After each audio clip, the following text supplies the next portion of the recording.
Olá, hoje no nosso programa a gente vai falar sobre empreendedorismo. Eu converso com Vinícius Santos, que é mentor de carreiras e vai esclarecer as nossas dúvidas. Então não sai daí porque o nosso programa está no ar.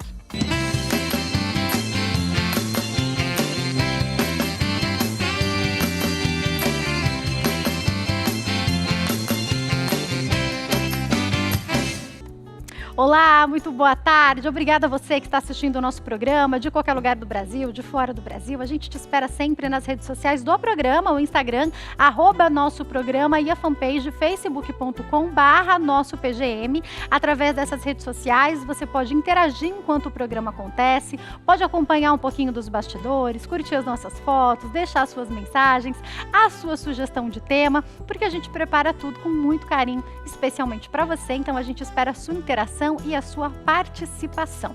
No programa de hoje, a gente vai falar sobre carreira, vamos esclarecer as nossas dúvidas sobre esse assunto, inclusive o que é plano de carreira. Eu estou recebendo o Vinícius Santos aqui, que é mentor de carreiras e fala com a gente sobre esse assunto. Tudo bem, Vinícius? Olá, Jaque, tudo ótimo? Boa tarde. Boa tarde. Prazer te receber aqui, viu? Sempre uma satisfação. Vamos começar entendendo, acho que a gente ouviu essas palavrinhas há algum tempo, talvez até com mais frequência. O que é plano de carreira? Olha, partindo da onde você acabou de falar, daquilo que a gente ouvia há bastante tempo, a gente pensava assim, quando éramos criança, né? A gente precisa estudar bastante, entrar numa boa faculdade, cursar um curso superior, entrar numa empresa que tem um bom plano de carreira.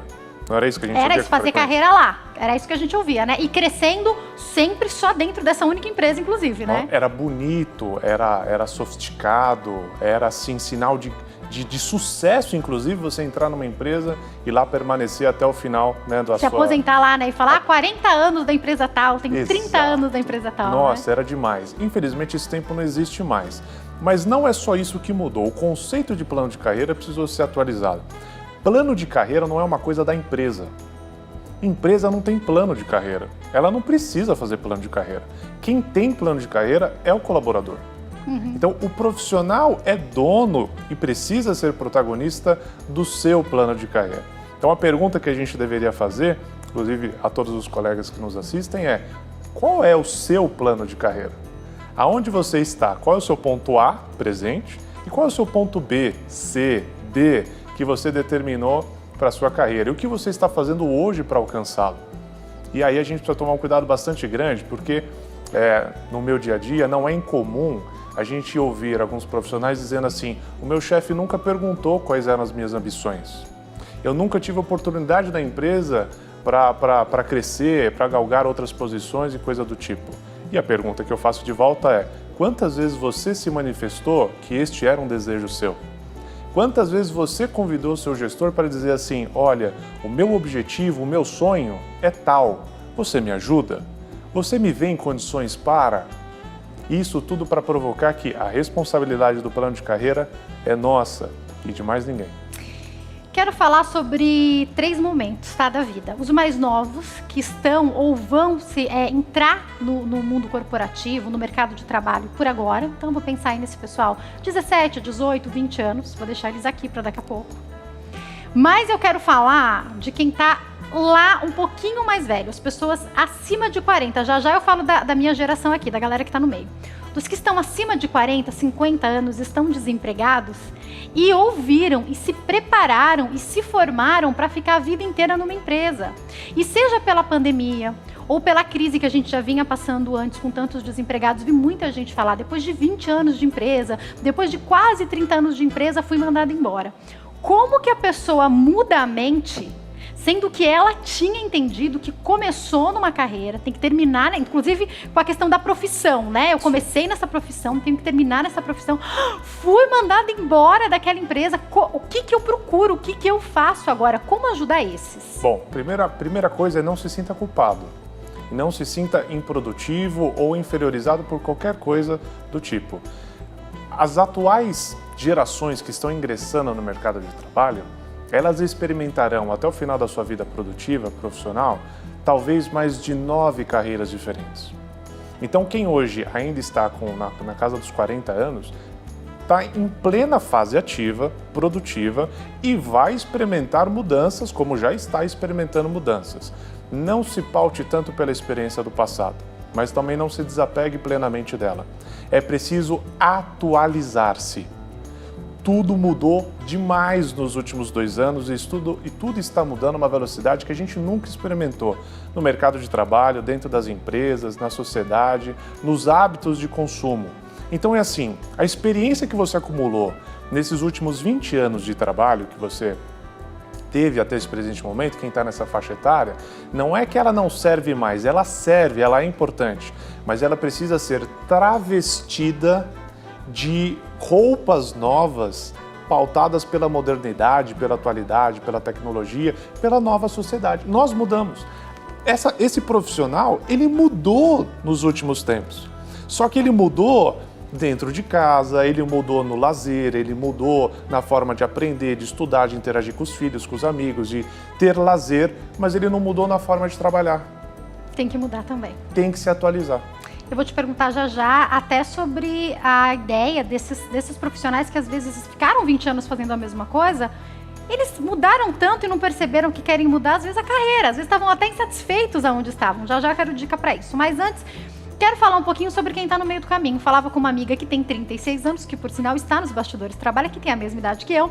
E ela falou assim, a gente estava falando sobre as agendas do programa e tal, e ela falou, eu consigo trabalhar bem no analógico e no digital. A gente é um pouco desse meio do caminho, então a gente sabe se precisar ser só agenda eletrônica. Eu sou muito do papel, até para ser jornalista e tal.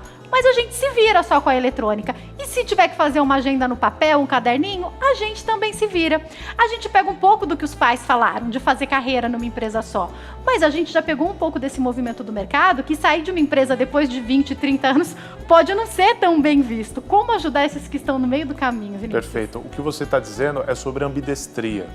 Essa geração, ela já é uma geração mais ambidestra, ou seja, ela consegue conciliar práticas analógicas, como você bem colocou, com práticas mais digitais. Veja que isso não tem a ver apenas com a execução prática, mas tem a ver com a mentalidade, em primeiro lugar. Então, de nada adianta a gente ter um processo automatizado com uma mentalidade analógica. E vai ser difícil também se você tiver uma mentalidade digital com um processo manual. Então, a gente precisa estar preparado para ambos os cenários. Para quem ainda tem apego a essa questão de estar bastante tempo numa empresa, veja, não há nada de errado em você passar muitos anos numa mesma empresa. Às vezes, uma semana de trabalho em uma determinada empresa te traz mais crescimento e desafios profissionais do que um ano inteiro em uma outra. Então vai muito do o que você quer para si, qual é o seu plano de carreira, o quão conformado você está, ou quão descontente, não descontente, mas inconformado positivamente você está consigo mesmo, no sentido de eu sei que na velocidade com que o mundo se transforma, eu não posso me sentir confortável. Eu preciso o tempo todo estar me desafiando na dose certa para que eu esteja em constante desenvolvimento. Aonde eu estou, eu tenho desafios que estão acima da minha atual capacidade? Suficientemente para que eu continue buscando a minha autossuperação?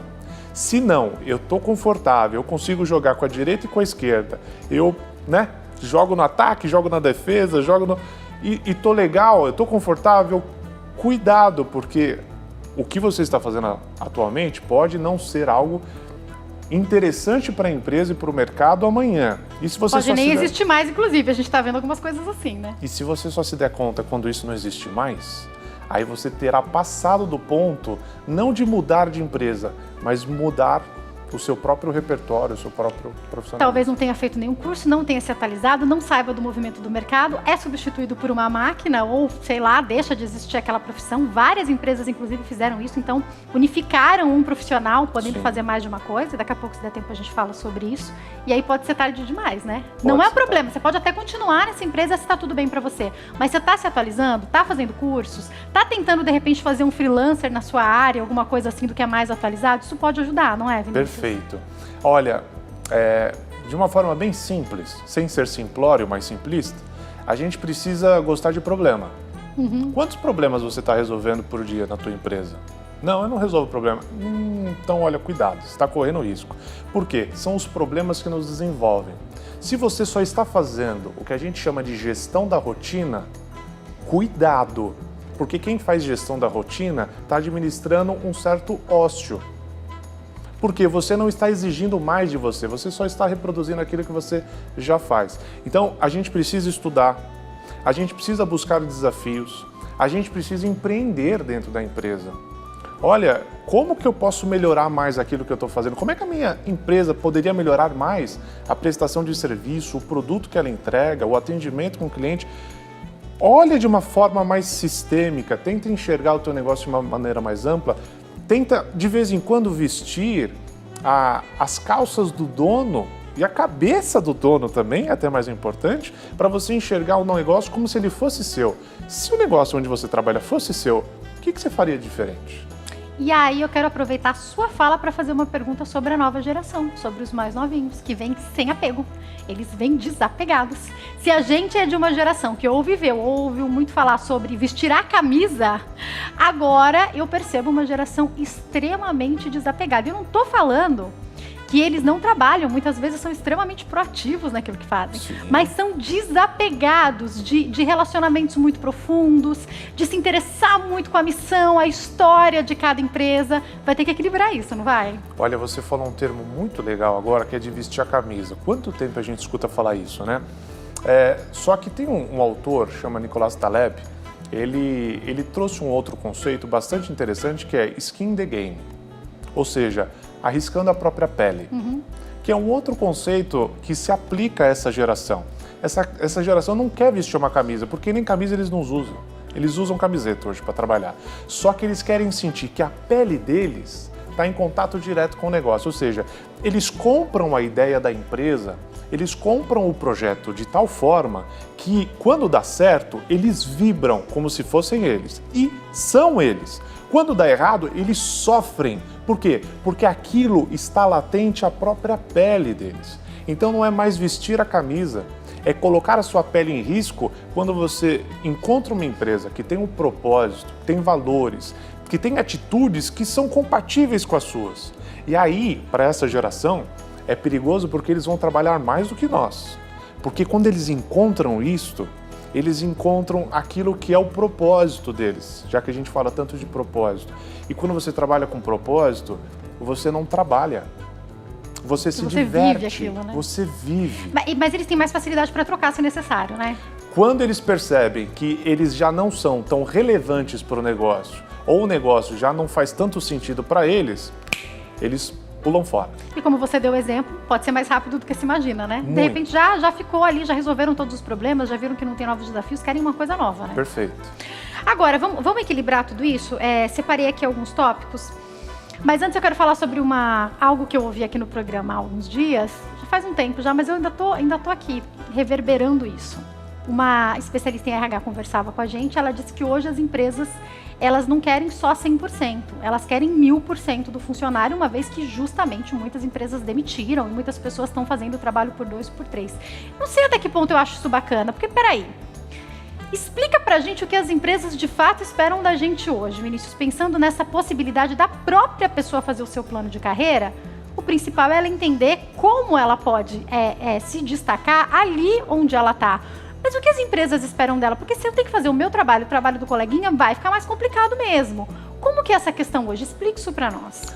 Tá, bom, primeiro é o seguinte, a gente precisa entender que quando as empresas colocam essa perspectiva, eu acho difícil que elas estejam dizendo a respeito de trabalho braçal. Porque o trabalho braçal, nós não somos máquinas para que a gente consiga dobrar a nossa capacidade produtiva. Até porque isso aí dá burnout, um monte de gente passando mal, tentando fazer o trabalho de todo mundo. Que é algo, né? Que vem crescendo assustadoramente dentro das empresas. Mas eu acredito que quando a expressão dar 1000%, veja, eu acho que está ligado a uma questão de assim, você já viu o pé de laranja da melancia? Ou o pé de abacate da maçã? Impossível. Não tem como. Então você não consegue dar aquilo que você não nasceu para dar. Mas quando você é um pé de maçã, quando você é uma macieira plantado numa terra boa, onde tem tudo que você precisa para dar boas maçãs, a tua produção será infinitamente melhor do que se você pegar uma macieira super produtiva e plantar ela no Polo Norte. Então, o dar 1000% é tornar algo ou alguém muito produtivo, está num alinhamento entre empresa e colaborador. E isso precisa partir bastante do colaborador também. De se entender que o meu talento está sendo aplicado à atividade correta. O que eu preciso entregar, o que eu preciso desenvolver, o que eu preciso criar de novo para a empresa está alinhado com aquilo que me faz feliz. Você sabe que existem 4 patamares do plano de carreira. O primeiro é quando você consegue um trabalho.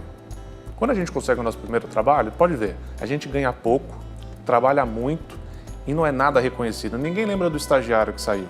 E é o cara que rala pra caramba, trabalha pra caramba, mas ele só estava ali, ele tinha um trabalho. Quando as coisas melhoram, você começa a ter uma carreira. Quando você tem uma carreira, você está ganhando bem, está sobrando dinheiro, você está tendo dinheiro para investir, você é reconhecido, você é valorizado, você se sente importante. Legal, você tem uma carreira. O próximo estágio é quando você tem uma missão, que é quando você pegou esses 1000%. Você tem o seu talento, você é produtivo, você se sente importante, você ganha bem por isso, você entrega soluções novas, disruptivas para a empresa e para o negócio e todo mundo cresce. As pessoas te valorizam, te respeitam, elas precisam de você, o negócio precisa de você e o cliente final também acaba sendo beneficiado. O quarto estágio é quando você tem o que se chama de o chamado. É quando você percebe que você veio para o mundo para deixar um legado. E esse legado está sendo construído com a sua atividade profissional, com aquilo que você produz, com aquilo que você cria. A gente pode talvez citar um exemplo do Elon Musk. É um cara que precisa trabalhar? Com certeza não. Ele trabalha para ganhar dinheiro? Com certeza não. Ele trabalha para reinventar a geração dele. Ele trabalha por um legado. Muitas das coisas, ele quer levar a humanidade a Marte, para morar em Marte. Tá indo para fora do mundo, literalmente, né? Ele talvez não viva para ver isto. E ele sabe disto. Mas ele vai preparar o caminho, quer né? deixar o legado, ele quer preparar o caminho. Só que aí, até pegando um pouco do exemplo dele, mas pensando em qualquer um de nós, ou em boa parte das carreiras, quando a gente vai para esse último estágio aí, muita gente não começa a empreender, não. A hora que ela percebe que aquilo que ela faz é muito incrível e de repente dentro da empresa que ela tá, ela não consegue, porque ela não é o dono. Às vezes a gente ainda tem um problema. Às vezes se a pessoa demonstra, e não estou nem falando do dono da empresa, mas para um gerente, falando em mundo corporativo, eu já ouvi falar muito isso, que ela quer crescer, o gerente às vezes até corta aquela pessoa para não pegar o lugar dela, o dono nem fica sabendo que tinha alguém tão bom e tão proativo aí. Assim, infelizmente, já ouvi várias pessoas me falarem isso, de uma realidade que não é igual a da TV, é bem diferente da minha, mas já ouvi muitos exemplos de mundo corporativo. Então, dentro disso, queria que você explicasse para nós. Tem muita gente que, quando vai chegar nesse último estágio, talvez até em paralelo à empresa que trabalha, começa a pensar em prestar serviço com aquilo que é o chamado dela? Sim, sim. E olha que interessante, você pega boa parte dos CEOs de grandes corporações, os presidentes, VPs e tudo mais, esses caras muitas vezes eles empreendem, como você está dizendo, vendendo o know-how e a expertise deles, não como uma consultoria ou não como uma empresa que ele abriu, mas ele vai de empresa em empresa transformando os negócios. Aliás, explica pra gente o que faz um CEO numa empresa, aliás. As pessoas acham que ele não faz nada, né? Pois é, o que faz um CEO? Ele manda o quê? O que pode? O que é um CEO? Explica pra nós. E na verdade, assim, se a gente for pensar em operacional, provavelmente ele de fato não faz nada. Mas ele precisa garantir que as pessoas estejam fazendo o melhor que elas devem fazer e ele precisa, em essência, alinhar o destino do barco. Para onde que nós estamos indo? E o mais importante, por que nós temos que ir para lá? É mais ou menos assim, você precisa administrar metas impossíveis. Se você chegar para o teu time e falar assim, time, a gente precisa de 20% de crescimento esse ano. 20%? Bom, eu vou minimizar um custo aqui, eu vou otimizar um investimento ali, eu vou mudar isso, eu vou testar aquilo, eu vou fazer assim, assim, assado, eu vou chegar nos seus 20%. Mas se você chegar para o teu time e falar assim, pessoal, a nossa meta para esse ano é crescer 300%. É isso que faz um CEO. Ele provoca as pessoas como um tubarão dentro da piscina. Ele provoca as pessoas a pensarem que, mesmo que eu melhore um pouco aquilo que eu já vinha fazendo bem feito, eu não chego nessa meta. Então, eu preciso pensar em novas formas de fazer, novas formas de entregar, novas formas de produzir, para que eu consiga alcançar algo semelhante a isso que você está desafiando a gente. E esses caras, geralmente, eles têm know-how, eles têm visão, eles enxergam tendências e as antecipam para dentro das empresas. Só para dar um exemplo final. Claro. Em algum momento, o Steve Jobs, quando a Apple ainda não era a Apple, ele chegou para o presidente da Pepsi e falou assim, você vai querer vender água com açúcar a sua vida inteira ou você quer transformar o mundo? É isso que faz essas pessoas virem. É um senso de missão, de propósito, de chamado.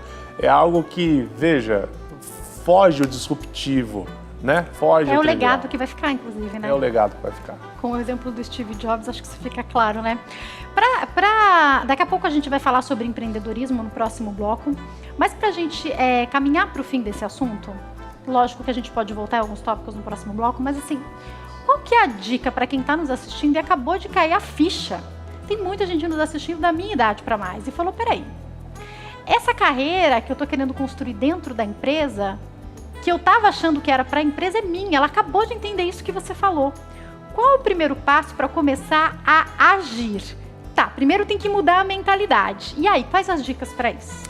Primeira coisa, pode soar estranho a princípio, mas eu diria assim, seja egoísta com você mesmo. Conta mais. Tem gente que pensa, olha, para de pensar um pouco mais em você, pensa nos outros. Eu digo o contrário, pense mais em você, porque ninguém está preocupado com a tua carreira a não ser você. Ninguém está mais preocupado com o teu sucesso profissional do que você mesmo. A gente tende a enxergar as empresas como família. Essa empresa para mim é uma família, olha, eu tenho um apego nela. Ela não tem esse apego com você. Então, primeira coisa, revise se onde você está, você ainda tem campo para crescer, para se desenvolver, ou se você já chegou no seu limite. Se já chegou, não hesite em começar a olhar um pouco para fora. E ao olhar para fora, você vai ter que refletir algo que às vezes é duro, mas é necessário. O quão atrativo eu estou para o mercado? O quão preparado eu estou para disputar outras vagas, seja para fazer aquilo que eu já vinha fazendo. E olha, sabe onde dói? Seja para fazer o que o meu subordinado está fazendo.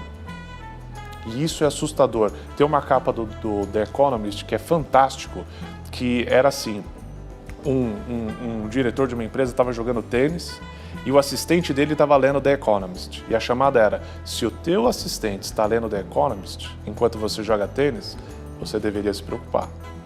Sensacional. Olha, me fez lembrar até de uma passagem bíblica. A Bíblia fala que quando José se tornou o braço direito de quem comandava o Egito, então o povo de Israel veio porque havia fome, né, em outras terras, e o Egito tinha abundância de comida, porque José soube bem administrar tudo com uma revelação que Deus deu a ele. O faraó que tinha dado esse direito para José morre José. O faraó da próxima geração não tinha nenhum tipo de relação com quem era Israel, e o povo de Israel se torna escravo. Então acho que vale a gente pensar, esse conceito de família, tá, hoje tem alguém, talvez até na liderança, que você fale, não, essa pessoa me considera. Bom, empresa é empresa, mas pode até ser que isso aconteça. Mas daqui a pouco tudo muda, daqui a pouco não tem nem aquela pessoa que você tinha o laço, né, que você tinha algum tipo de relação. Será que vão parar para pensar, mas é um pai de família? Você tem que estar preparado, né? Esteja preparado para o mercado, seja egoísta com a sua carreira. E a gente olhando para fora, a gente percebe o quão preparado nós estamos ou não disputando outras atividades. Inclusive, existe hoje, as empresas hoje estão ficando muito mais realistas, elas estão ficando muito mais sóbrias e maduras. E não existe problema algum você chegar hoje para o teu gestor e falar assim, cara, eu preciso sentir como é que eu estou no mercado. Olha, tem um processo seletivo numa empresa tal, eu gostaria de participar para me avaliar. E ver também o que a empresa está demandando de profissionais como nós no mercado. Então, você me permite ir, um gestor maduro, um gestor inteligente, fala assim, vá, ok, sinta, perceba o quão atrativo você está. E se você perceber que está devendo, ao buscar, você me enriquece. Você me traz mais solução. Cresce a própria empresa, né? Todos ganham. Eu vou para o intervalo, daqui a pouco eu estou de volta. E daí, no próximo bloco, a gente fala sobre empreendedorismo, que eu acho que é um passo de muitas pessoas, o sonho de muitos brasileiros, quais os cuidados, se tem armadilha, se não tem, se dá para crescer. Dá para você ter um plano de carreira sendo empreendedor? Daqui a pouquinho você explica pra gente, tá, Vinícius? Eu vou para o intervalo e já volto, não sai daí.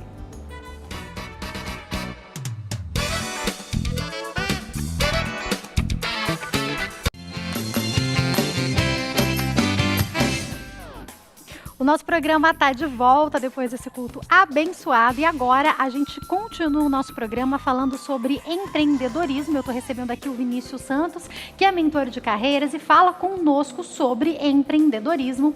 Vinícius, vamos lá, a gente já deu uma breve introdução agora há pouco, mas vamos começar falando sobre empreendedorismo no Brasil.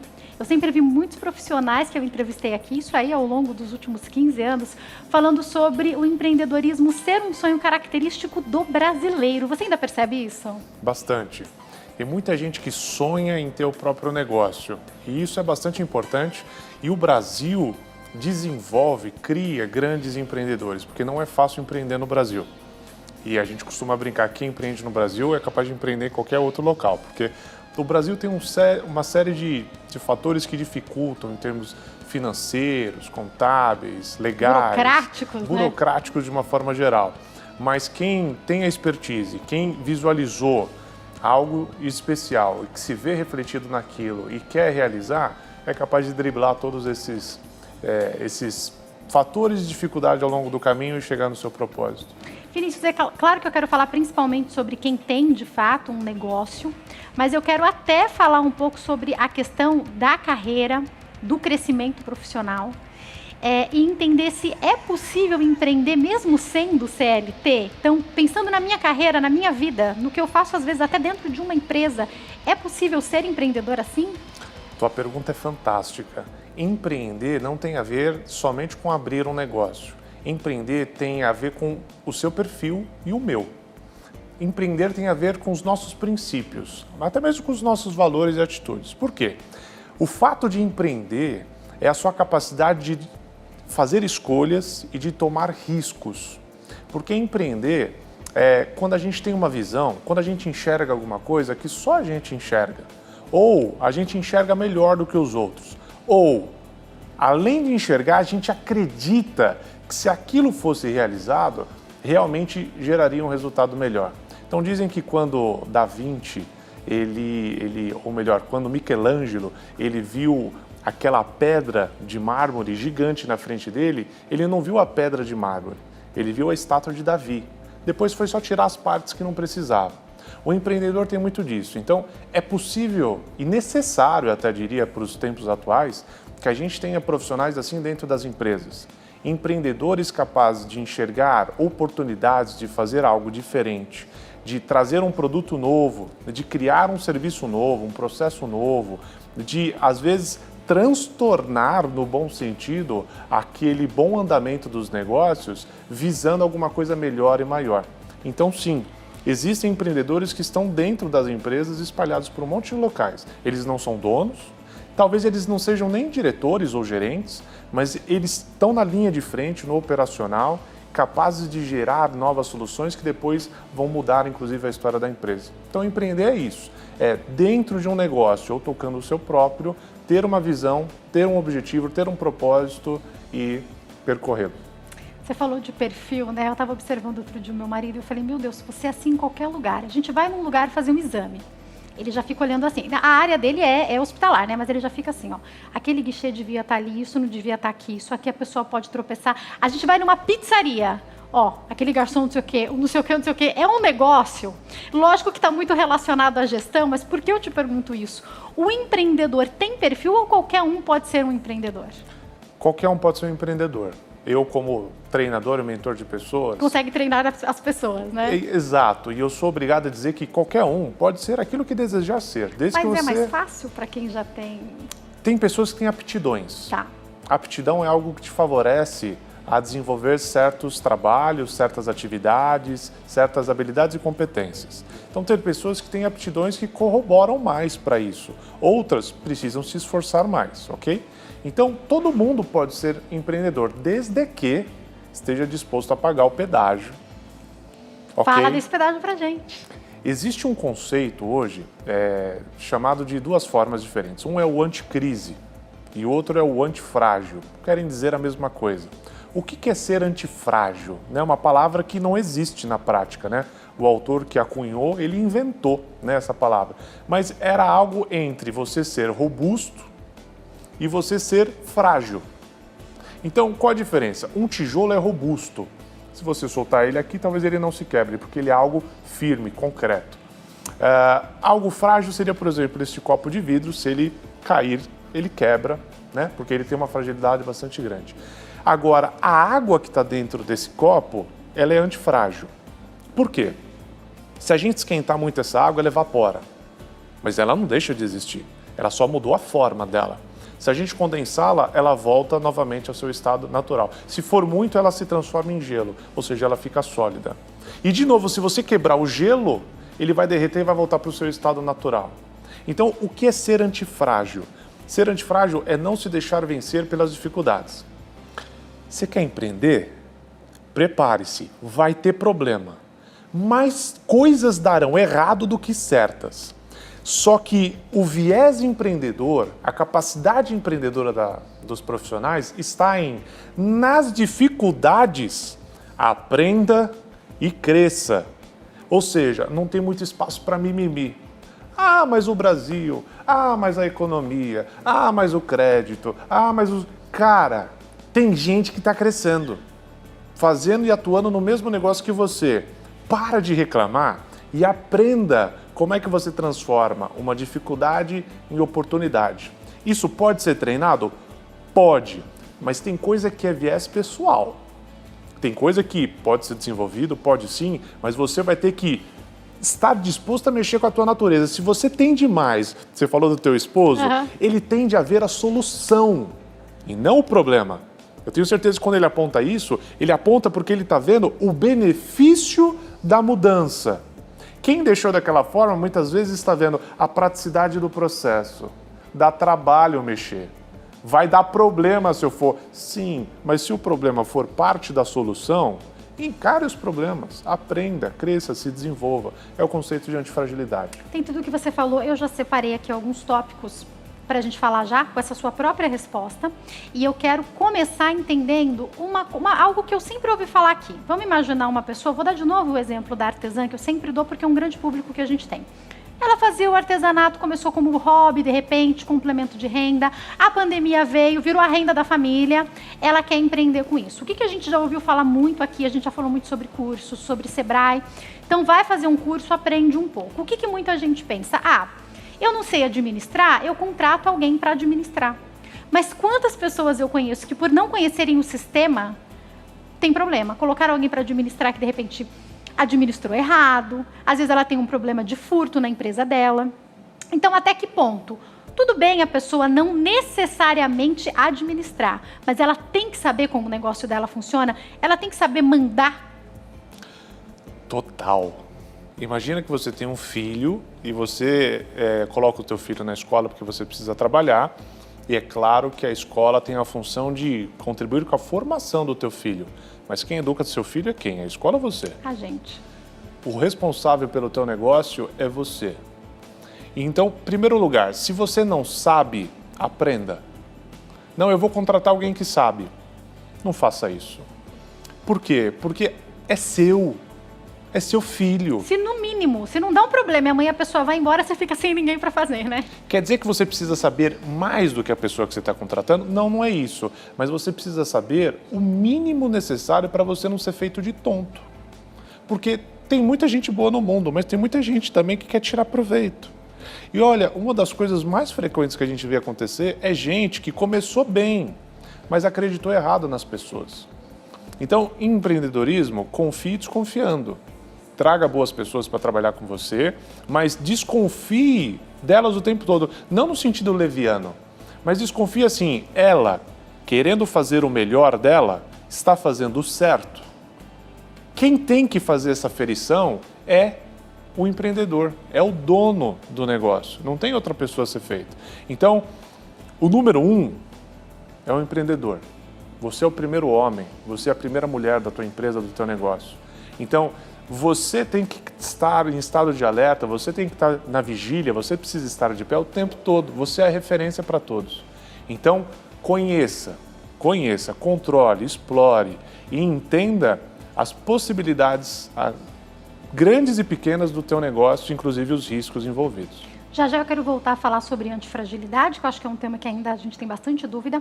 Mas aproveitando o que você falou antes, eu queria perguntar sobre a formação de um time. Essa empresa aí vai crescendo, né? Se o empreendedor vai crescendo, ele tem que contratar pessoas para o ajudarem. Quando a gente é CLT, a gente tem muito palpite, né? Ah, se eu fosse dono dessa empresa, eu tirava fulano, mandava ciclano embora. Das entrevistas que eu fiz, eu teria contratado aquele ali eu não teria efetivado. A gente sempre tem uma opinião. Mas Sim. Aí o empreendedor chegou a hora de ele formar o time dele. Se tem alguém dando problema ali, incompetente ali, que não faz o serviço direito, ou que até achando que está fazendo o melhor não está, a culpa é do dono do negócio. E agora o dono do negócio é você. Tem dica para montar o time? Tem. Primeira coisa é não tente criar um time de você. Ou seja, eu vou ter 10 pessoas na minha empresa, eu quero 10 eus. É o primeiro erro que você vai cometer. Tudo com o mesmo perfil, tudo parecidinho. Não dá. A diversidade não é só um discurso bonito. Diversidade é uma coisa necessária para os dias atuais. Teu público é diverso. Você não vai ter todas as respostas para o teu negócio. Por quê? Porque tudo muda a uma velocidade muito grande. E como o mundo é complexo e ele é composto, basicamente todos os teus clientes são quem? Pessoas, e pessoas são seres complexos. Quanto melhor for a diversidade do teu time, melhor serão as soluções que você vai trazer. Contrate pessoas melhores do que você. Contrate pessoas mais competentes do que você, mas não deixe elas esquecerem que você é o dono do negócio. A última palavra é sua. Porque, no final das contas, a responsabilidade sobre o futuro delas e o futuro do negócio é sua ao final do dia. Então, dê autonomia, dê espaço, desafie com moderação, na medida certa. E olha, como dica, todo colaborador de uma empresa, grande ou pequena, precisa ser vendedor. Sempre, né? Todos têm que vender. Aí você falou uma coisa que está aqui na minha cabeça, sobre a pessoa que tem novas ideias, que podia fazer melhor. E eu tenho visto, bom, a gente já falou muito aqui sobre empreender em franquia, mas eu ouvi muita gente falando que a franquia limita demais, porque daí você tá ali numa franquia, sei lá, de sorvete, aí você pensou, gente, esse verão tá bombando maracujá, vou fazer de maracujá. Não pode se você tá numa franquia. Você guarda a sua ideia do maracujá para você. Se a franquia não tiver a ideia do maracujá, você não pode pôr. A franquia é para algum tipo de empreendedor? Quem tem muitas ideias, de repente, não deve ir para a franquia? Para quem está querendo começar a empreender, qual que é a dica? Bom, não existe regra. A franquia ela pode ser uma boa oportunidade para quem não tem muita estrutura, para quem não tem muito alicerce em termos de conhecimento de negócio, ou não conhece muito bem aquele mercado, mas mesmo assim deveria se aplicar a conhecer. Agora, a franquia, ela também, como você colocou, ela vai te dar uma série de limitações. Ela vai te impedir de você exercitar o seu protagonismo e o seu empreendedorismo. Porque quando você compra uma franquia, você está comprando parte do sonho de alguém. E aí você não vai mudar o sonho de outra pessoa. Esse número 1 já está lá, né? O número 1 está lá, não é você. Você só é parte de um sonho de alguém que está se disseminando, está ganhando escala. Então, franquia é bom porque se você não entende de marketing, eles vão te dar um apoio de marketing. Se você não entende de administração, eles vão te dar um apoio de administração. Se você não sabe muito bem aonde abrir um ponto, eles vão te dar o suporte de ponto. Eles querem mais é que cresça, né? Mas você fica limitado. Você fica limitado e você vai pagar por tudo isso. Então, se você está pensando em abrir uma franquia porque eu vou ficar rico, é um pouco complicado.